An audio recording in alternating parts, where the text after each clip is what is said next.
오늘 말씀을 보면 하나님께서 사사시대의 서막을 열고 첫 사사로 온니엘을 세우는 과정을 그리고 있습니다.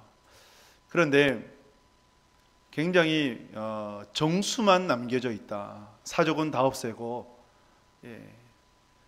엑기스만 하나님께서 실었다라는 그런 느낌을 받습니다. 7절에서 이스라엘 백성들이 하나님을 떠나서 바알과 아세라를 섬기게 되었고, 그래서 그들에게 하나님께서 징계하셔서 메소포타미아 왕 구산 리사다임의 손에 넘기셨어요. 그리고 9절에서는 그들을 구원하고자 온니엘이라는 하나님의 사사를 세우셨고, 온니엘을 통해서 10절에 그들을 구원하셨죠. 11절에서는 온니엘이 사는 40년 동안 평안이 찾아오게 되었습니다. 이렇게 첫 사사를 세우는 과정인데, 얼마든지 덧붙여서 또 온니엘에 대해서도 하나님께서 말씀하실 법한데, 그렇지 않고 굉장히 담백하게 간략한 그런 메시지만 실었다는 것을 우리가 느낄 수가 있어요. 왜 그러셨을까 생각을 할 때 신앙의 원리를 하나님께서 우리에게 가르쳐 주시기 위함이 아닌가. 하나님을 신앙하는 진정한 신앙이 뭔가, 그것을 가르쳐 주시는 거죠. 그래서 오늘 본문을 우리가 묵상하면서 하나님을 신앙하는 신앙의 원리가 무엇인지를 깨달을 수 있기를 바라고, 그러면서 이 예배를 통해서 하나님께서 주신 말씀을 듣는 복된 시간 되길 주님의 이름으로 축복합니다. 우리 사사기 3장 1절 말씀을 같이 읽겠습니다. 여호와께서 가나안의 모든 전쟁들을 알지 못한 이스라엘을 시험하려 하심에. 아멘. 여러분, 신앙의 원리를 우리가 생각을 할 때에 하나님께서 하나님의 백성들을 시험하신다는 것을 잊지 말아야 합니다. 시험에는 여러 가지 종류가 있죠. 시험은 크게 세 가지 범주 아래에 속하게 됩니다. 인간의 죄악 때문에 찾아오는 시험이 있어요. 대부분은 인간의 욕심 때문에 찾아옵니다. 그 죄의 결과, 예를 들면 다윗이 우리아 안에 밧세바를 범하고 그 결과로 인하여서 형제와 형제가 간음을 하고 형제와 형제가 죽이고, 그리고 아들이 아버지의 아내들을 욕보이고, 그러면서 반역으로 말미암아 도망칠 수밖에 없었던 다윗, 이것이 욕심으로 인한 죄의 결과로 찾아오게 된 시험이죠. 또 사탄의 유혹이 있어요. 사탄의 시험을 우리는 유혹이라고 부르는데, 그 유혹은 우리의 가장 연약함으로 찾아오게 됩니다. 그래서 사탄이 우는 사자와 같이 우리에게 찾아와서 우리를 시험하고 넘어뜨리려고 하죠. 하나님께서 주시는 시험이 있어요. 우리가 그것을 연단이라고 부릅니다. 하나님이 우리를 시험하실 때는 목적이 있으세요. 사탄은 우리를 넘어뜨리고자 시험하시지만 하나님은 우리를 더욱더 견고히 세우시고자 시험하시는 거죠. 그래서 우리 연단이라 부르고, 하나님이 우리를 시험하실 때 분명한 원칙이 있으세요. 우리에게 능히 이겨낼 수 있는 힘을 주시고 또 피할 길도 반드시 내어주시는 분이십니다. 하나님이 이스라엘 백성들을 시험하셨다. 왜 시험하셨을까요? 여러분들이 학교 다닐 때 시험을 치렀죠? 그죠? 시험을 칠 때 별로 사실 시험을 유쾌하게 생각하는 사람은 아무도 없어요. 시험을 안 치면 좋겠는데, 그런데 중간고사, 기말고사를 치르는 이유는 크게 두 가지죠. 내 성적을 확인을 하고, 그리고 그 시험을 준비하면서 그동안 배웠던 것을 정리하고 공부해라. 그래서 학업의 성적을 향상시켜라. 그런 의미로 시험을 치르는 겁니다. 하나님도 마찬가지셨어요. 하나님 왜 이스라엘 백성들을 시험하셨는가? 오늘 3장 1절 말씀에 보면 전쟁을 알지 못하는 세대로 시험하셔서, 그리고 2절, 3절, 4절에 쭉 보면 하나님을 제대로 섬기는지 섬기지 않는지를 알기를 원하셨던 거죠. 하나님 우리를 테스트하세요. 하나님만을 섬기느냐, 하나님만을 섬기지 않느냐를 두고 테스트를 하시는 거죠. 그때 우리는 그 시험에 패스를 해야 돼요. 아브라함을 생각을 해보십시오. 하나님께서 아브라함을 시험하셨죠. 언제 시험하셨습니까? 갈대아 우르에 있을 때 내가 내게 지시할 땅으로 가라 라고 하나님께서 아브라함을 시험하신 거예요. 근데 아브라함은 어떻게 해요? 순종하죠. 신실하게 걸어가요. 보이질 않은데, 한 번도 가보지 못했는데, 가나안이 유토피아가 아니었어요. 아주 좋은 곳이 아니었습니다. 이름도 없는 불모지와 같아요. 광야와 같아요. 오히려 그 당시에 갈대아 우르는 문명이 꼽혔던 메소포타미아 아닙니까? 문명이 꼽혔던 지역이고 훨씬 더 아름답고 살기 좋은 땅. 그런데 아브라함은 순종해서 가요. 아브라함이 가나안 땅에 들어갔을 때 25년이 지나가고 100세에 얻은 아들을 하나님께서 또 아브라함을 시험하셔서 하나님께 번제물로 드리라고 하셨죠. 이때 아브라함이 어떻게 합니까? 즉시 순종해요. 그 다음날 아침에 일찍 하나님께서 말씀하신 모리아산으로 가서 아들 이삭을 정말 칼로 죽이고자 했던, 제물로 드리고자 했던 그러한 아브라함이었죠. 그래서 아브라함이 그 시험에 통과하니까 믿음의 조상이라 불렸고, 아브라함만 복을 받았냐? 아니요. 그 아들 이삭까지도 하나님께서 복을 주시게 됩니다. 이처럼 하나님께서는 하나님의 백성들을 시험하세요. 하나님을 잘 섬기는지 섬기지 않는지를 두고 시험하십니다. 여러분들이 하나님께서 여러분들을 시험하실 때 정답을 써내는 여러분들이 될 수 있기를 주님의 이름으로 축복합니다. 하나님을 잘 섬기는 여러분 되시길 바라요. 그래서 하나님의 시험을 통해서 여러분들이 정답을 써내고 더 풍성한 삶을, 하나님께서 주신 더 큰 은혜를 누리는 복된 믿음의 사람들 되실 수 있기를 주님의 이름으로 축복합니다. 그런데 이스라엘 백성들은 어떻게 됐어요? 그 시험에 통과하지를 못했어요. 그렇죠? 7절에 보면 이스라엘 백성들이 바알과 아세라를 섬기게 됩니다. 오히려 하나님을 떠나서 하나님을 잘 섬기나 섬기지 않느냐를 두고 시험하셨는데, 오히려 하나님을 떠나서 바알과 아세라들을 섬기게 됩니다. 그때 하나님께서 진노하셔서 그들에게 징계하시게 되죠. 구산 리사다임, 메소포타미아 왕 구산 리사다임의 손에 8년간 팔아버리셨어요.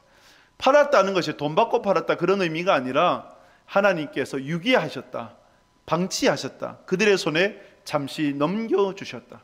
하나님은 악을 조성하는 분은 아니세요. 그러나 악인을 사용하긴 하십니다. 그래서 구산 리사다임을 사용하셔서 이스라엘에 채찍을 가하신 거죠. 구산 리사다임의 뜻이 두 배로 악한 자라는 것이거든요. 두 배로 악한 자. 그래서 이것이 이름의 그 메소포타미아 왕의 이름이라기보다 아마 별명이 아니었을까. 두 배로 악한 자니까 얼마나 사악했을까요? 그렇지 않겠습니까? 악한 왕이었으니 두 배로 악한 자라는 별명을 얻었고, 그 메소포타미아 왕의 손에 압제를 당하니까 여러분, 이스라엘 백성들이 얼마나 괴로웠을까요?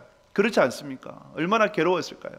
여러분들이 부모님 밑에서 살지 않고 이웃이나 아니면 친척들에게 여러분 살아본 적 있으세요? 제가 이제 초등학교 5학년 때, 저도 길지는 않아요. 한 1년 반 정도 작은아버지 댁에서 살았거든요. 작은아버지잖아요. 가깝지 않습니까? 그런데도 힘들더라고요. 눈칫밥을 먹어요. 제대로 먹기 싫다, 배부르다. 오늘 아침에도 우리 아이들이 밥을 차려놓으니까 아빠는, 남편이죠. 남편은 주는 것에 감사해서 있는 그대로 먹어요. 그런데 이 자녀들은 먹기 싫다부터 해서 안 먹으면 안 되느냐, 호강에 겨워. 굶어봐야 알지. 그렇지 않습니까? 어쨌든 그래서 이제 그러한 건데, 부모님 안에 살면 이런저런 하고 싶은 말 다 해요. 그런데 친인척에 얹혀 살면 눈칫밥을 먹고 이런저런 눈치 보면서 살게 돼요. 그것과 비교되지 않는 8년 동안에 악한 왕의 통제 아래 살게 되었다. 여러분, 나라 잃은 슬픔은 이루말할 수 없죠. 고통스러우니까 그제서야 어떻게 합니까? 하나님 앞에 부르짖게 되죠. 여러분, 하나님께서 우리를 시험하실 때가 있어요. 시험하실 때가 있는데 우리가 정답을 써낼 때도 있지만 때로는 그 시험에 낙방할 때도 있잖아요. 우리의 욕심으로, 우리의 죄성으로 하나님께서 원하시고 기뻐하시는 그 길이 아니라 죄악된 길, 하나님께서 기뻐하시지 않는 그 길로 갈 때가 있어요. 잘못된 길에 들어섰을 때 여러분 하루라도 빨리 깨닫는 것이 중요합니다. 깨닫는 것이, 아, 하나님밖에 없구나. 내가 지금 걸어온 길이 잘못된 길이구나. 하나님만이 진짜이구나. 오직 여호와만이 유일한 하나님이시구나. 이것을 빨리 깨달아야 돼요. 그런데 하나님께서 시험하셨을 때, 그래서 징계를 주셨을 때 하루 만에 깨닫는 사람은 하루 만에 하나님께로 돌아오는 거예요. 할렐루야. 어떤 사람은 일주일 만에 깨닫는 사람이 있고, 어떤 사람은 1년, 어떤 사람은 10년, 20년, 평생 가도 못 깨닫는 사람이 있어요. 하루라도 빨리 깨닫는 사람이 복되다. 근데 오늘 본문의 이스라엘 백성들은 몇 년 만에 깨달았어요? 8년 만에 깨달은 거예요. 만약에 그들이 한 달 만에 깨달았다면 하나님께서 하나님의 사람을 세우셔서 구원하셨을 거예요. 그런데 어리석게도 8년 동안이나 메소포타미아 왕의 손에 압제당하니까 그제서야, 아, 내가 바알과 아세라들을 섬기는 것이 잘못된 것이구나, 여호와 하나님밖에 없구나, 이것을 깨닫던 거예요. 인간은 미숙해요. 어린아이가 미숙하지 않습니까? 무엇이 미숙한지 아십니까? 미숙함을 모르는 것이 미숙해요. 자기가 할 수 없는 것을 모르는 것이 미숙해요. 그러니까 예를 들면 어린아이가 TV 보다가 흉내를 잘 내지 않습니까? 실제로 그런 일이 있었다 그래요. 슈퍼맨을 보다가 나도 슈퍼맨처럼 날 수 있지 않을까, 이 생각을 한 거예요. 한 3살, 4살 된 애래요. 그래서 보자기 있죠. 망토를 두르고 아파트 3층을 진짜 뛰어내렸어요. 이 아이가 그래도 나뭇가지, 아파트들이 좀 이제 나무가 있잖아요. 나뭇가지에 걸려서 떨어져 가지고, 또 어린애니까 그렇게 크게 다치지 않고, 예, 병원 응급실에 가서 이런저런 검사를 받았는데 그래 다행히 크게 다치지 않았다고 합니다. 근데 깨가지고 하는 말이 뭔지 알아요? 왜 나는 못 나지? 이 얘기를 하는 거예요. 왜 나는 못 날까? 이 얘기를 하는 거예요. 그러니까 어린애죠. 그렇죠? 온 우주의 주인이 자기인 것 같고, 자기가 제일 잘생겼고 제일 예쁘고, 이런 우주 중심주의적으로 살아가는 것이 어린 아이인데 미숙한 거죠. 그런데 여러분, 이 미숙함이 어린아이들에만 있는 것이 아니라 우리에게 있지 않습니까? 영적인 미숙함. 하나님밖에 없구나, 하나님 있는 것이 최고이구나, 하나님 안에 살아가는 것이, 그것이 가장 가치 있는 거구나. 돈도 명예도 권력도 사람도 아침에 피었다가 저녁에 시들어버리는 꽃과 같구나, 이것을 깨닫고 하나님 나라와 의를 구하며 걸어가는 그 인생이 가장 복된 거예요. 여러분, 이것을 하루라도 빨리 깨닫는 여러분 될 수 있기를 주님의 이름으로 축복합니다. 이스라엘 백성들이 이걸 깨달으니까 하나님께서 8년 만에 누구를 세우셨다고요? 구원자, 사사 온니엘을 세우셨어요. 이스라엘의 첫 사사로 온니엘을 세우신 거죠. 사사라는 뜻은 재판관이라는 뜻이지만 사사 시대에는 구원자라는 성격이 더 강합니다. 온니엘을 세우셨어요. 그래서 여러분, 여기서 질문을 하게 됩니다. 왜 온니엘이었을까요? 수많은 사람들이 있지 않았을까요? 그렇죠? 수백만의 이스라엘 백성들이 있었어요. 그런데 왜 그 중에서 하나님은 온니엘을 세우셨을까? 그 이유를 몇 가지만 살펴보면, 열왕기상 사사기 3장 9절 말씀, 3장 9절 말씀을 함께 읽겠습니다. 이스라엘 자손이 여호와께 부르짖음에 여호와께서 이스라엘 자손을 위하여 한 구원자를 세워 그들을 구원하게 하시니 그는 곧 갈렙의 아우 그나스의 아들 온니엘이라. 아멘. 여러분, 하반절을 잘 보십시오. 온니엘을 소개할 때 어떻게 소개해요? 갈렙의 아우 그나스의 아들 온니엘이라. 그런데 여러분, 이거는 일반적인 표현이 아니죠. 일반적으로는 누구의 손자, 그죠? 누구의 아들 온니엘, 이렇게 돼야 되는 거잖아요. 그런데 여기서 누구를 강조할까요? 그러면 갈렙을 강조하는 거예요. 갈렙의 조카 온니엘이다. 이 얘기를 하고 싶은 거죠. 그러면 갈렙의 무엇을 배웠을까요? 온니엘이 순종하니까요. 그 옛날 가데스 바네아에서 12명의 정탐꾼을 보내었을 때에 12명 중에 10명은 불순종했고 10명은 하나님을 거역했고 하나님의 뜻을 거슬렸던 그들이었는데, 그 중에 단 2사람 여호수아와 갈렙만이, 그것도 갈렙이 앞장서서 하나님께서 기뻐하시면 이 땅을 우리에게 줍니다. 비록 저들이 장대하고 성벽은 높으나 충분히 우리가 이길 수 있다. 하나님이 기뻐하시면 하나님께서 우리에게 반드시 주실 것이다. 그 믿음으로 나아갔어요. 그 믿음이 누구에게 있었다고요? 온니엘에게 있었다는 거죠. 온니엘은 누구냐? 순종의 사람. 갈렙이 헤브론을 정복을 할 때에 기락 세벨 쳐서 점령하는 사람을 내 딸 악사를 주겠다. 오늘날은 사실 좀 이해가 안 되죠. 왜냐하면 갈렙의 조카가 온니엘이고, 그러면 악사는 이제 사촌지간이잖아요. 그러면 근친 결혼 이게 되냐? 근데 여러분, 오늘날 세대와 그리고 예수님 이 갈렙의 시대 그리고 구약의 이스라엘 시대는 달라요. 구약 이스라엘은 오히려 근친을 더 장려하죠. 왜냐하면 믿음 안에서 결혼하는 것을 장려하기 때문에. 그래서 근친 결혼을 장려한 것이고, 오늘날의 근친 결혼과 여러분들이 대비하면 안 돼요. 그래서 여러분, 온니엘이 기랏세벨을 전복을 하고, 그죠? 악사를 자기 아내로 맞죠. 그러면 이 온니엘이 사랑꾼이었을까요? 조선의 사랑꾼, 울산 동부교회의 사랑꾼. 사랑 때문에 자신의 목숨을 걸었는가? 그런 사람은 아니었어요. 그것보다 갈렙의 믿음을 배워, 갈렙의 순종을 배워서 그것을 통해 하나님의 땅을 정복하고 하나님께 순종했다. 갈렙의 말씀은 하나님의 말씀으로 받았던 온니엘이었던 거예요. 하나님 나라와 의를 구하니 이 모든 것들이 더해졌다라고 보는 거죠. 그래서 여러분, 이렇게 하나님께서 누구를 쓰시느냐? 누구를 쓰실까요? 순종의 사람을 쓰세요. 어떤 사람이 이제 하나님의 일을 하는 단체에 가입하고 싶어서 한 청년이 왔어요. 청년이 왔을 때 그 청년에게 이런저런 테스트를 하는데, 리더가 이런 테스트까지 했습니다. 배추를 거꾸로 저 밭에 심어라. 엉터리잖아요. 그렇지 않습니까?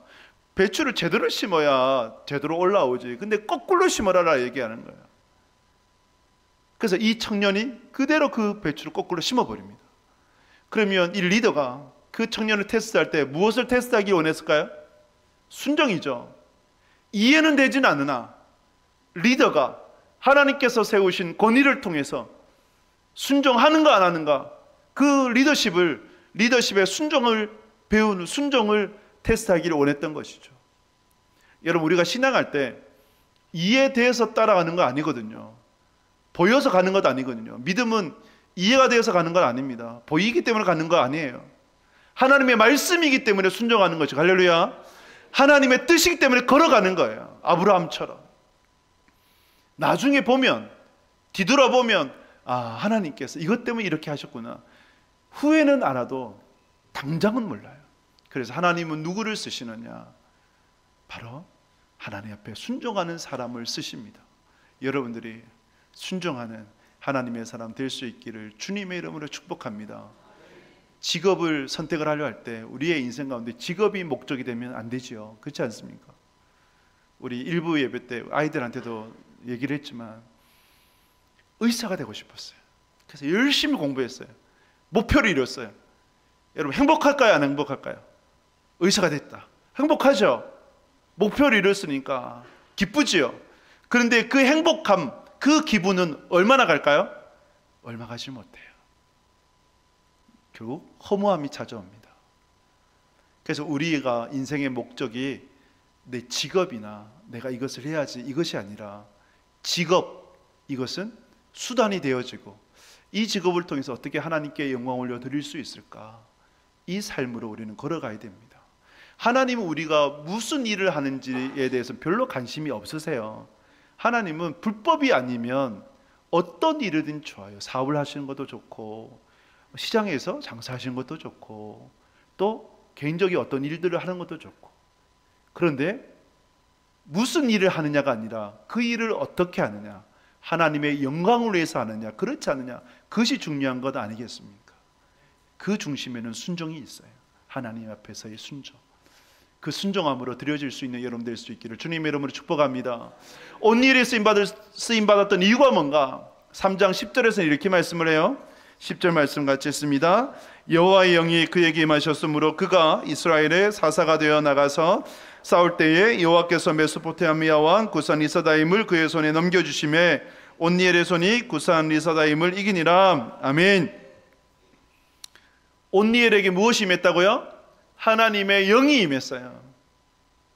하나님의 영, 곧 성령이 임하고 성령 충만한 사람이 온니엘이었다.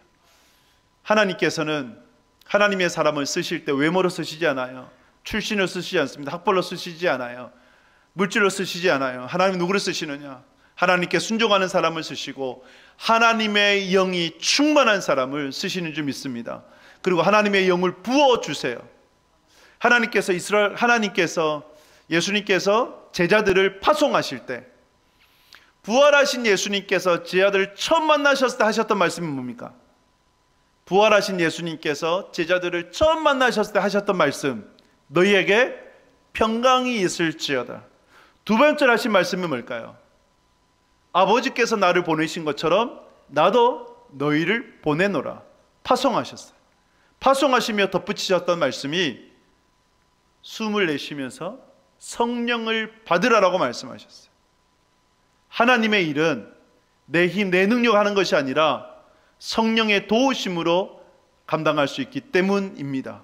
그래서 승천하시기 직전에 사도행전 1장 8절에서 말씀하는 것 같이 오직 성령이 너에게 임하시면 너희가 권능을 받고 예루살렘 온 유대 사마리아 땅까지 이르러 내 증인이 되리라 말씀하셨어요. 성령의 능력이 우리에게 임해야 우리는 능력 있는 그리스도인으로서 살아갈 수 있는 것입니다. 술 취하지 말라 이는 방탕한 것이니 오직 성령 충만함을 받으라. 성령 충만한 하나님의 사람 될 수 있기를 주님의 이름을 축복합니다. 온니엘과 같이 하나님의 영이 여러 가운데 임하기를 주님의 이름을 축복합니다. 조지 뮬러를 아십니까? 조지 뮬러는 고아들을 2,000명 이상 먹여 살렸던 고아의 아버지, 그리고 성경을 300만 권 이상 보냈던 선교사이기도 했고, 근데 조지 뮬러라고 하면 가장 유명한 것이 여러분 5만 번 이상 기도 응답을 받은 사람 조지 뮬러예요. 5만 번 기도 응답을 받으려면 여러분 얼마나 기도해야 될까요? 하루에 몇 번 응답 받아야 될까요? 1년에 하루씩 받는다고 해도 365일, 그렇지 않습니까? 365번. 10년 동안은요 3,650번, 100년은요 36,500번. 그러면 하루에 최소 2번 이상은 기도 응답을 받았다. 그렇죠? 기도 응답을 받았다. 별로 여러분들이 감동도 없고 놀람도 없고 뭐 그러신데, 여러분 하루에 2번 이상의 기도 응답을 받아 놀라운 거 아닙니까? 그런데 이 하루에 2번 이상의 기도 응답을 받으려면 조지 뮬러는 어떤 사람이었을까요? 하나님의 영이 임했던 사람, 하나님 앞에 늘 기도했던 사람, 그거예요. 그래서 여러분들이 조지 뮬러 같이 하나님 앞에 정말 기도하고 그 기도가 응답되어지는 그런 경험을 하루에 2번이 아니라 4번 그 이상으로 경험하시는 하나님의 사람 되시길 주님의 이름으로 축복합니다. 온니엘이 쓰임 받았던 이유가 뭔지 아세요? 온니엘은 낀 세대였어요. 온니엘이 사사로 부름받을 때가 나이로 80세 정도로 봅니다. 그런데 이렇게 보면 온니엘은 낀 세대. 왜 낀 세대냐? 제가 지난주에 다른 세대를 말씀드렸죠. 그죠? 다른 세대. 다른 세대의 특징이 뭐였습니까? 하나님을 알지 못한다. 하나님의 일하심을 알지 못한다. 이것이 다른 세대예요. 근데 우리는 다음 세대를 세워야 되잖아요. 온니엘은 다음 세대였어요. 그런데 그 후손들은 다른 세대였어요. 그러니까 낀 세대예요. 온니엘은 전쟁을 아는 세대였어요. 그런데 그 다음 세대는, 다른 세대는 전쟁을 알지 못해요. 전쟁을 알지 못한다는 것은 여호와의 일하심을 알지 못한다. 그러면 여호와의 일하심을 알지 못하니까 온니엘의 사명은 뭘까요?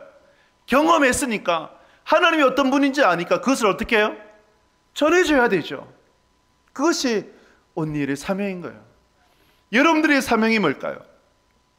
여러분들이 하나님을 아신다면, 하나님이 어떤 분인지를 경험했다면, 내 인생 가운데 하나님만이 진짜다는 것을 여러분들이 깊이 깨달았다면, 그것을 알지 못하는 세대에게, 다른 세대에게 여러분 소개해 줄 수 있는, 전할 수 있는, 자랑할 수 있는, 증거할 수 있는 그런 사람이 여러분들이 되어야 되지 않겠습니까? 그것이 여러분 온니엘의 사명이었고 하나님께서 여러분들에게 주신 사명입니다. 이 사명을 신실하게 감당했던 온니엘이었기에 하나님께서 귀하게 쓰신 거죠. 온니엘과 같이 여러분들이 쓰임받기를 바라고 여러분들이 자녀가 쓰임받기를 주님의 이름으로 축복합니다. 사사기 3장 7절에 11절을 보면 신앙의 원리가 보여요. 하나님께서 시험하셨어요. 시험에 패스하면 더 풍성한 은혜를 누리게 되는데, 그런데 안타깝게도 이스라엘 백성들은 시험에 낙방해 버렸어요. 오히려 우상을 섬기게 됩니다. 바알과 아세라를 따르게 되고, 그러니 하나님께서 그들에게 돌아오게 하기 위해서, 이것이 신앙의 원리예요. 돌아오도록 하기 위해서 메소포타미아 왕을 사용을 하셨어요. 책찍질한 거죠. 인생의 책찍, 사람 막대기로 치신 거예요. 그래서 치셨을 때 하루라도 빨리, 그들은 8년 만에 돌아왔는데 1년 만에 깨달았다면 하나님밖에 없구나, 한 달 만에 깨달았다면 한 달 만에 고통으로 돌아올 수 있었을 텐데 8년간의 그 고통 가운데 있다가 하나님밖에 없구나, 이것을 깨달아서 하나님께로 돌아왔을 때에 여러분, 하나님께서 온니엘이라는 선지자 사사를 세워주신 거죠. 여기에서 중요한 신앙의 매개체가 있어요. 하나님께서 구원자를 보내어 주신 매개체, 그것이 뭡니까? 3장 9절을 다시 한번 읽어볼까요? 3장 9절 말씀 같이 읽습니다. 이스라엘 자손이 여호와께 부르짖음에, 네, 여기까지예요. 이스라엘 자손이 뭐 했다고요? 여호와께 부르짖었다는 거예요. 부르짖음은 뭡니까? 하나님을 찾는 거지 않습니까? 이전에는 바알을 찾았고, 이전에는 아세라를 찾았고, 이전에는 돈을 쫓았고, 이전에는 사람을 쫓았고, 사랑을 쫓았고, 명예와 권력을 쫓았는데, 근데 정말 그것들이 다 부질없구나, 아무것도 아니구나. 아침에 무릎을 올랐던 안개와 같이 해마 때문에 사라져버리는 허무한 것들이구나, 그것을 깨닫고 하나님을 찾는 거예요. 하나님을 찾는 자는 하나님이 살아계시다는 것을 믿는 것이고, 하나님께서 찾는 자들에게 상 주시는 분이심을 믿는 겁니다. 할렐루야. 그래서 여러분, 우리가 부르짖어야 돼요. 하나님을 찾아야 됩니다.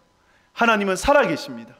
살아계셔서 여러분들의 기도를 들으세요. 그리고 그 기도에 응답을 해 주십니다. 소돔과 고모라가 왜 망했습니까? 죄악 때문에 망했습니까? 물론 죄악 때문에 망했죠. 그러나 소돔과 고모라가 망한 것은 의인 10명이 없었기 때문에 망한 거예요. 의인 10명. 아브라함이 소돔과 고모라가 심판받는다는 소식을 듣고 거기에 조카 롯이 있는데, 그래서 하나님의 사자의 바짓가랑이를 붙잡았어요. 50명만 있으면 그 땅을 심판하지 않겠습니까? 그래, 50명 있으면 내가 안 할게. 근데 50명 없을 것 같아요. 45명, 40명 점점 내려와서 10명이 있으면 하나님 심판하지 않겠습니까? 그래, 심판하지 않겠다. 근데 결국은 망했습니다. 불바다가 되었어요. 왜요? 의인 10명이 없었기 때문에. 그 의인 10명은 뭘까요? 하나님의 마음으로 하나님께 부르짖는 하나님의 사람이 없었기 때문입니다. 존낙스의 말처럼 기도하는 한 사람이 기도하지 않는 한 민족보다 강한 거예요. 오늘날 우리 이 나라 이 민족을 살리는, 교회를 살리는, 가정을 살리는 그 사람이 누굴까요? 하나님의 마음을 품고 하나님 앞에 울부짖는, 하나님을 찾는, 하나님이 살아계시고 내 기도를 들으시고 응답해 주신다는 그 믿음 가운데 나아가는 하나님의 사람, 그를 하나님이 찾으시고 그 사람 통해서 하나님의 일들을 이루어 가시는 것 아닐까요? 바닷물은 4%의 소금 때문에 바닷물이 짠 거예요. 4%만 있어도 짜요. 그 4%를, 그 의인 10명을 오늘 나도 찾으신다. 여러분, 여러분들이 되실 수 있기를 주님의 이름으로 축복합니다. 하나님의 마음으로 부르짖는 자, 그 기도를 하나님은 들으시길 원해요. 분명한 것은 하나님께서 여러분들의 기도를 듣기를 원하신다라는 겁니다. 이 말씀을 전하고 메시지를 맺고자 하는데, 사진 한번 띄워주시면, 여러분, 그 이낙준 작가라고 있습니다. 그 의사예요. 의사인데 웹툰 작가이기도 하고 소설가이기도 합니다. 유튜브 유키즈 온 더 블럭에 TV에도 출연을 했고 CBS 새롭게 하소서 나왔던 사람입니다. 한번 이제 그 성도인데 찾아보시면 검색해 보면 나올 거예요. 제가 이 그 형제에 대해서 얘기하려고 한 것은 아니고, 이 형제의 아버지 사진 넘겨주시면, 이 아버지인데 이 아버지가 이제 서울대를 입학을 했어요. 그때 예수님 안 믿는 때였습니다. 한 이제 서울대에서 같은 이제 대학에서 한 자매를 만나 연애를 했대요. 근데 연애를 해보니까 목사님 딸이었어요. 그래서 어디를 가재 연애하다가 그래서 따라가 봤더니 수련회장이었대요. 수련회장. 그런데 갑자기 수련을 하다 말고 일제히 주야 부르짖는 거예요. 하나님이 귀가 먹으셨나? 왜 저렇게 시끄럽게 소리를 지르고 저러나? 이해가 되지 않더래요. 그래서 내가 있을 곳은 못 된다. 빨리 도망치자. 그래서 도망치려고 하는데 하필이면 자기가 앉은 곳이 한 가운데였대요. 가운데. 그래서 이래 도망도 못 가고 어떻게 되나 이왕 여기 왔는데 나도 한번 주여를 불러보자. 내가 주여를 불러서 하나님이 살아계신 것을 내게 보여주시면 내가 하나님을 믿겠다. 이 마음을 가진 거예요. 그래서 같이 주여를 불렀어요. 어떤 일이 벌어졌을까요? 이분의 고백 그대로 빌자면 불구덩이 속에 들어간 것 같아. 자기의 몸이 불구덩이가 되어버렸대요. 그리고 그 다음에 기절해버렸대요. 그 후에 하나님을 믿게 되고 지금은 목회자가 되어서 교회를 담임하는 신실한 주의 종이 되었습니다. 하나님은 하나님의 백성의 부르짖음을 들으십니다. 할렐루야. 하나님의 백성이 하나님의 이름으로 기도하며 스스로 낮추고 하나님의 얼굴을 구하면 그 기도를 들으시고 그 죄를 사하시고 그 땅을 고쳐 주십니다. 하나님 앞에 부르짖는, 하나님 앞에 엎드리는 여러분 될 수 있기를 주님의 이름으로 축복합니다. 말씀을 맺습니다. 하나님께서 우리를 시험하실 때가 있어요. 그 시험에 패스를 하면 더욱더 풍성한 삶을 살아요. 때로는 우리가 나빵할 때도 있죠. 그때 일찍 깨달아야 됩니다. 하나님밖에 없구나. 하나님만의 진짜 신이구나. 하나님이 유일한 길이요 진리요 생명이 되시구나. 이것을 깨닫고 하나님 앞에 부르짖고 엎드려 하나님을 찾는다면 하나님께서는 우리의 인생을 구원해 주실 겁니다.